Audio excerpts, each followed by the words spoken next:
Welcome to the Catholic Forge, a conversational podcast where we gather to explore our Catholic faith and discuss how it forms our lives. All are welcome to join in this conversation and journey. Thank you for listening. Hey everyone, welcome to the show. This is Eric in Missouri. And this is John in Illinois. John, things have changed a little teeny tiny bit with our sponsor, Common Sense Coffee. I spoke with Roast Master Zach earlier today, and I said, hey, what's going on? And if you can believe it, he had just earlier today roasted his first batch of coffee. I'm sure it was marvelous. He roasted Mexican Chiapas, which I think is his favorite. It sounds delightful. It's really good. Anyway, he had just roasted it, so he is back roasting now, but he said that he's not quite ready to do upscale roasting or delivery quite yet, and so we're not going to include that ad for him until maybe like late February, early March. Till he's back in gear. That's completely understandable. Yeah. Moving's a hectic process. Yeah, and they got a baby on the way, and the congratulations, house transition. Zach. Yeah, good for them. And so, so they are still our sponsor. We are at the hip, and we are grateful that they are with us to support us. But we're just not going to include that thing at the front of the show. Instead, we are going to go directly to the show proper.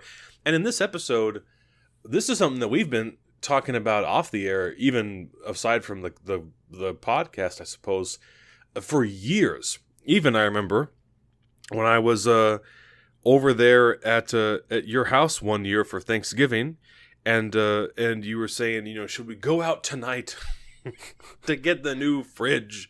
And it was this big to-do of looking on our phones, which barely could get to the internet at that time, the gas-powered phones that they were. Trying to figure out, can we do this?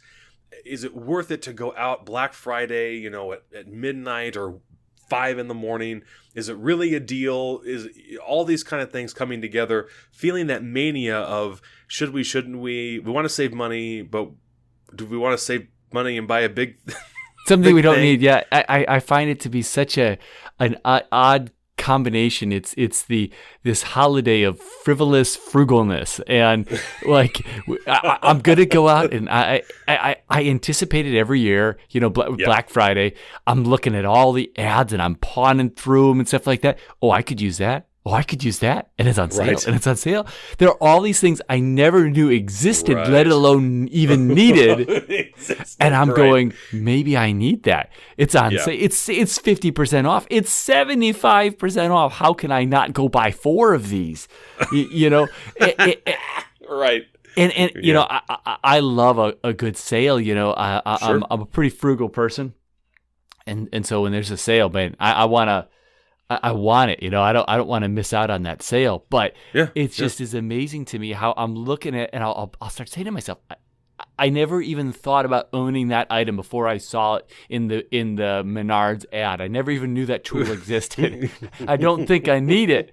And what a cultural phenomenon. We have a whole season now dedicated to telling you about products you didn't even know that you wanted, and they're on such incredibly good prices. You should just buy them anyways, and you have to do it now, because there's one day, and if you go to most stores, it's the first 3 hours, then the 6-hour sales, and then of course there's the doorbuster things now.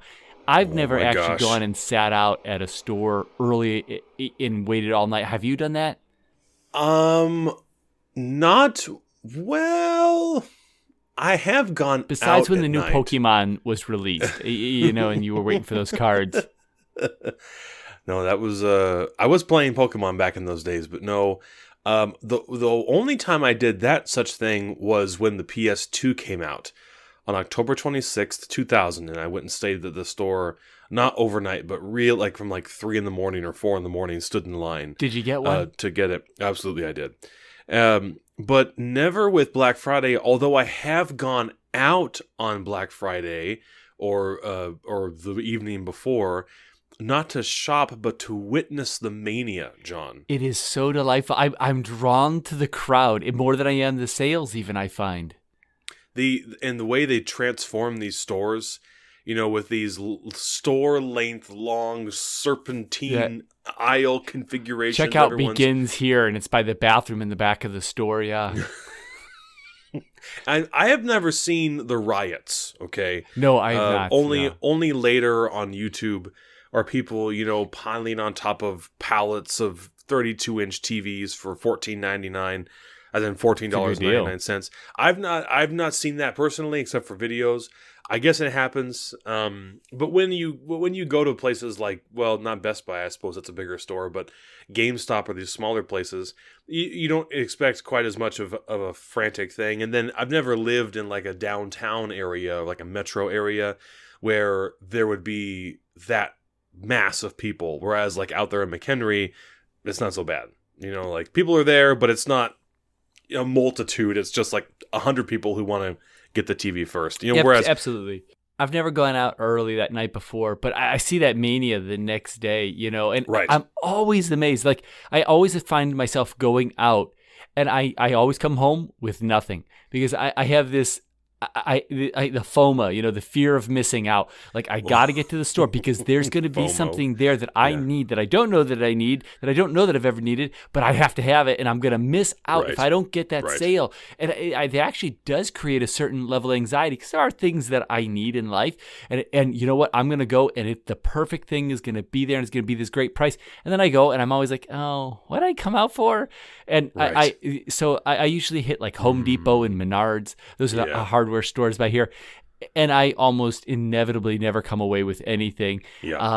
Except Home Depot used to have a great deal on poinsettias, and I used to always buy my mom a poinsettia in the first 6 hours of Black Friday. But this year they jacked the price up. I only bought her one this year, and I said, hey, this tradition might be over here. So the $1.99 poinsettias weren't there. But and every year, the time seems to slip back further and further, where you can go to Menards or Best Buy at 3:00 in the afternoon on Thanksgiving Day. I did see that, and and it's like, well, okay.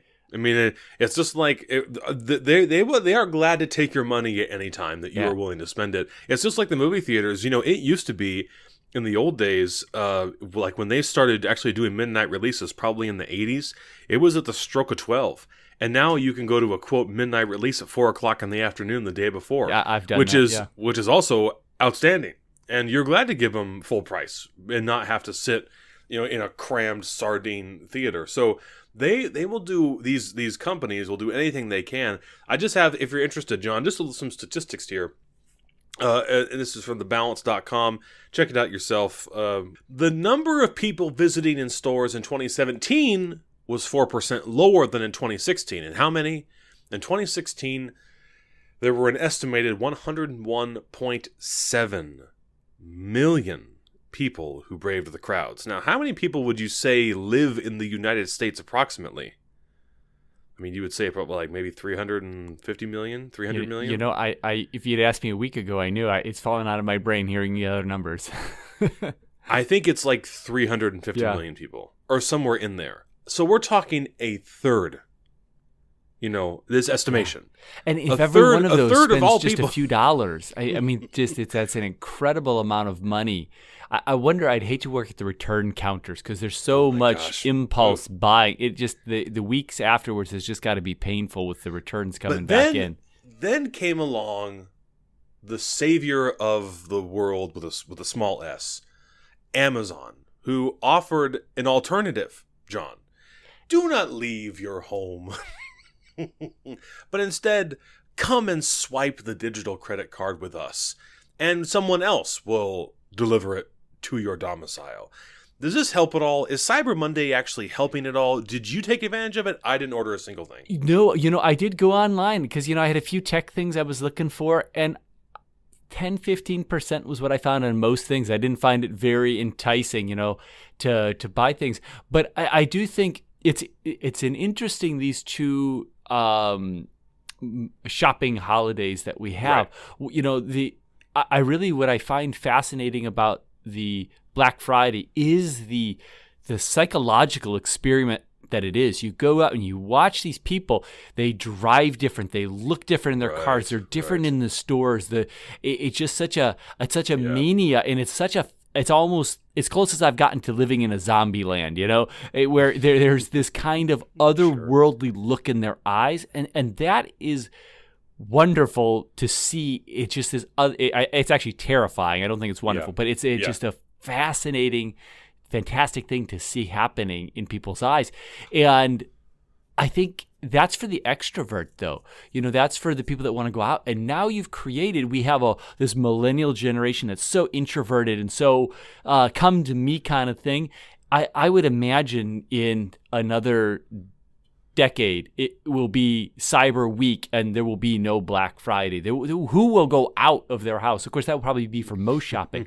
But this idea where I just have it come to me and those deals, I think that will probably supplant it eventually. But I can't imagine it helps stores because people are always holding off going, well, maybe I'll get a better deal yet. When it was one day, you knew it was all going to be clustered. But now I've got to hold out a reason to wait, to not go splurge on that Friday. So I think that's got to hurt a little. It is ridiculous that we live in such a time where the economy and the consumer environment is putting on this much leverage during this time of year. And we could almost get through this whole episode and leave Christmas out of it. I mean, only to say that we can bring Christmas in to say for myself that why I would go out on a Black Friday is because I know that, my father-in-law wants Band of Brothers on Blu-ray. And I know exactly where it's going to be in Best Buy. I know it's going to be $7.99, which would be an unbelievable deal for that Blu-ray set. Deal. That would be phenomenal. And if you see it and you didn't get it, turn the car around right now. But to me, that would be a motivation for going out and shopping, is if I know definitively that these stores will have things on sale, which I'm going to get for gifts, or like you had kind of mentioned, for ourselves. Now, we have 2 points. First of all, there is yet another. The culture is trying to catch up with these conglomerations, with these conflagrations of what do you mean? Money consumption. We have the Small Business Saturday. Is that a thing? It is a real thing. I don't know how it got started, probably by a small business owner who was trying to keep up. But it's a thing where, you do it. What I saw, John, far and away on the Facebook was many friends who have, they're selling different merchandise or whatever it is. They're taking advantage of Small Business Saturday to make a stab, to make a pitch saying, hey, support someone support a small business like mine, buy our product, etc. If that wasn't enough, is there like an eBay Sunday or something? There's Sunday is untouched as far as I know, but here's what there also is, John. We have Black Friday, we have Small Business Saturday. Just Sunday is the Lord's Day. We have Cyber Monday, and now, if you have any money left, Giving Tuesday. So finally at the very end with your last dollar, the dollar you should have committed to charity on top, but now it's all you have left. You can throw 50 cents at your favorite Twitch streamer for the Children's Miracle Network hospitals. I don't know. How so interesting. We have all these days building up. And by the way, because you mentioned it, if you're going to buy a TV, I think that they say that the better deals are, of course, before Super Bowl Sunday, and that 9 days before the actual game, because that's when all the men will. The guys are coming over, and I have to get a new TV. I'm sure they say it just like that. So if you're looking for a new TV, Best Buy, mid to late January, those apparently is when the better deals are, especially because they're trying to clear the shelves for the new inventory. So we have all these holidays, the mania, the craze. I really like the FOMO thing as well, because it does play at so many levels. Even if, I think you said it, or maybe you didn't quite say it, but not only the fear of missing out of the social experience, but the sale, the good deal. All year long, I'll regret that I didn't do this. Yeah, I wonder how long I'm going to be able to hold out against getting an Instapot. I go over to Nathan's house last night, and he's got a whole chicken marinated in the fridge. What are you going to do with that? I'm going to cook it tomorrow. In what? And I already knew what he was going to say. In the Instapot. I got the generic one. It works great. I'm thinking, how long am I going to hold out?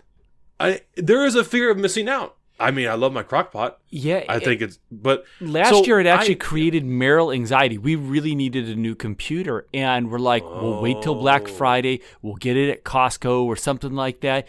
It actually caused disharmony in our household because we were so frantic. We have to buy it now. We have to get it while it's on sale. It caused anxiety, that fear of missing out on this deal. And all of a sudden tomorrow I'm gonna have to pay $150 more, and it's because we couldn't get our act in gear. And like, it created tension between Cecilia and I. I mean, we both wanted the same thing. We both wanted to find it, but it was like, it was an undue stress, this pressure. I know that sounds pathetic, but that's what I think we ought to say with this, where we ought to bring this in is this kind of a mania about shopping, while it is an incredible social experiment, it is to the detriment, I think, of us as a culture, as a people, to become so materialistic centered that it affects our emotion, our marriages.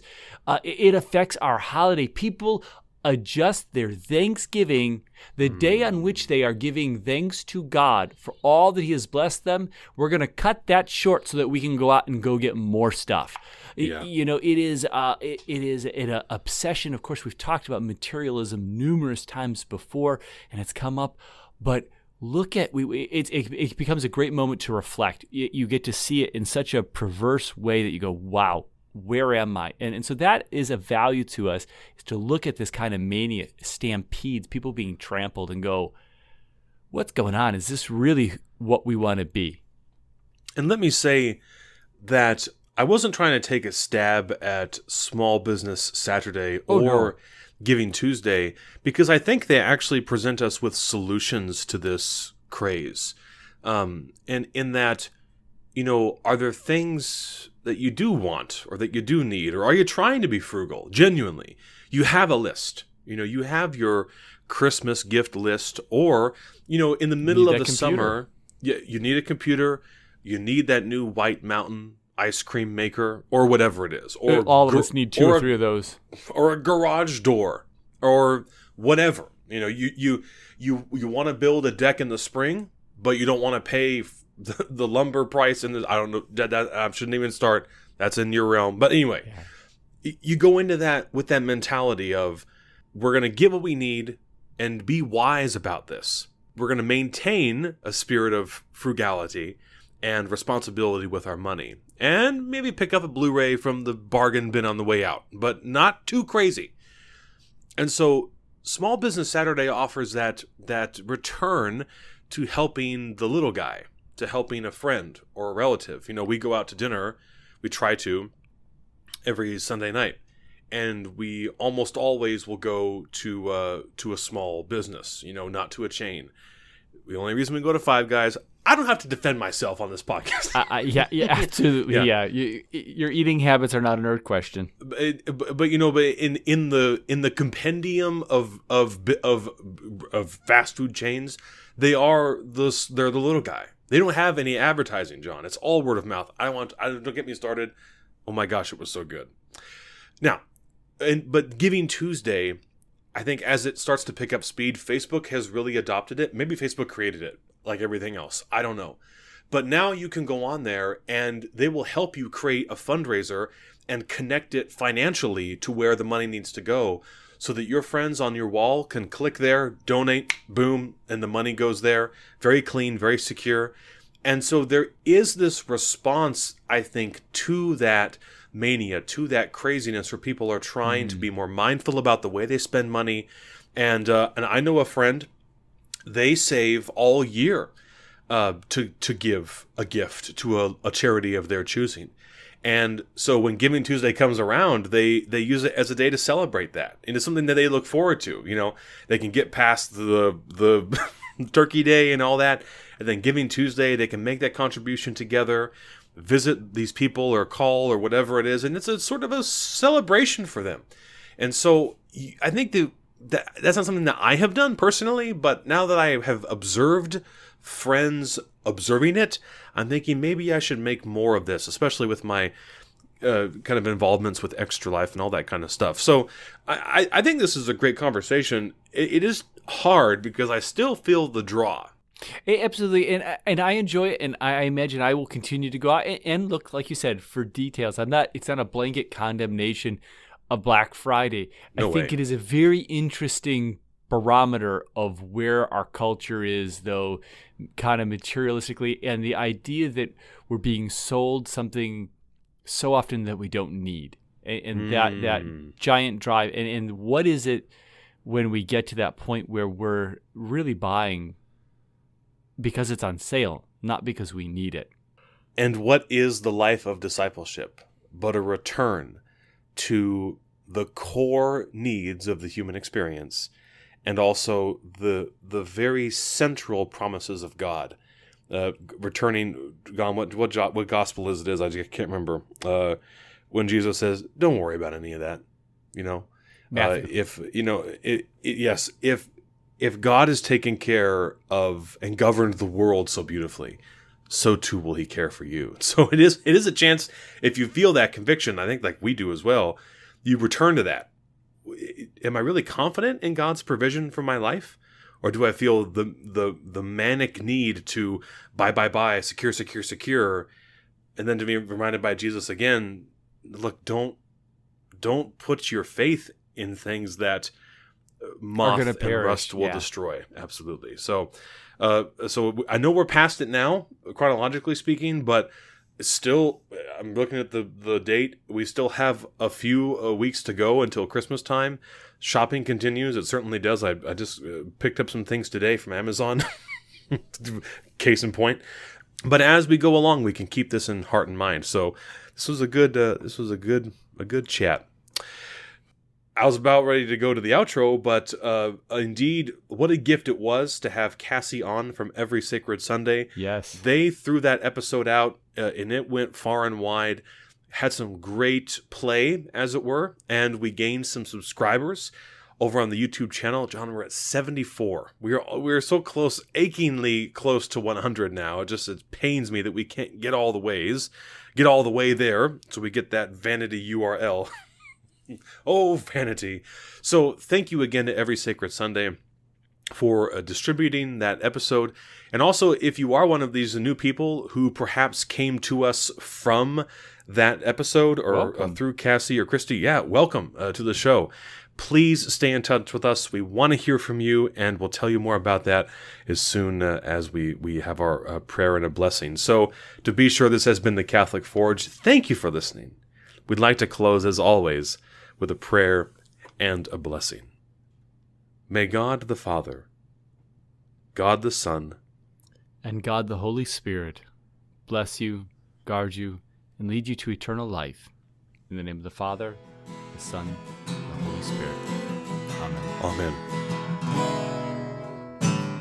Thank you for listening to the Catholic Forge. We hope you've enjoyed this episode and will leave us a positive rating and review wherever you listen. Hey, in the spirit of Giving Tuesday,